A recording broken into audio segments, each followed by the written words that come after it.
আপনার হয়তো এখনই তফাৎ বুঝতে পারছেন, কারণ লোহার ড্রামের ভিতরে আপনি এখনই জং দেখা যাচ্ছে, কারণ এটা লোহার তৈরি, আর এটা হলো ঢালাই। এটার ভিতরে আপনি সহজে কোনো জং দেখতে পাবেন না। এবং লোহার ড্রাম পুরোপুরি লোহার তৈরি, এটা আপনার ঢালাই ড্রামের তুলনায় ওয়েটও বেশি। আমাদের ড্রাম প্রত্যেকটি ড্রাম 3 কেজির উপর ওয়েট হয়ে থাকে, এবং এই এক একটি ড্রাম 2 কেজি ওয়েট হয়ে থাকে, ওয়েটেও 1 কেজি করে কম। তো আমাদের ড্রাম মূলত 2 রকমের, একটা হলো ভিতরে খাঁজ কাটা, যেটা হয়তো আপনি এখনই দেখতে পাবেন, এবং আরেকটি ড্রাম আছে যেটা হলো ভিতরে খাঁজ কাটা না, একদম প্লেন।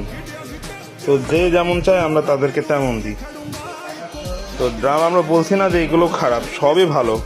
যদি আপনারা মনে করেন যে আমরা দীর্ঘদিন যাবত একটি ড্রাম ব্যবহার করবো, সেক্ষেত্রে আপনাদের লোহার ড্রাম ব্যবহার করা উচিত। আর ঢালাই ড্রাম ভালো, কিন্তু এটি সর্বোচ্চ আপনার 6 মাস যায়, কিংবা বিভিন্ন ক্ষেত্রে 1 বছরও যেতে পারে। কিন্তু একটি লোহার ড্রাম আপনার 2 থেকে 3 বছর আপনাকে সার্ভিস দেবে। একটি ঢালাই ড্রাম আপনি ফেটে গেলে কিংবা ভেঙে গেলে সেটাকে আর রিপেয়ার করা সম্ভব নয়।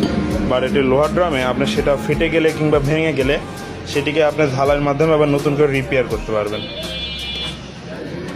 সো আপনারা হয়তো এবার কিছুটা বুঝতে পারছেন কেন আমরা বলি লোহার ড্রাম ইউজ করতে। তো যদি কারোর পছন্দ হয় কিংবা যদি কারোর প্রয়োজন হয়, তাহলে আমাদের সাথে যোগাযোগ করতে পারেন। Kanchamali engineering works and cycle store, Battala মোড়, ঝিনাইদহ সড়ক, কুষ্টিয়া। আসসালামু আলাইকুম।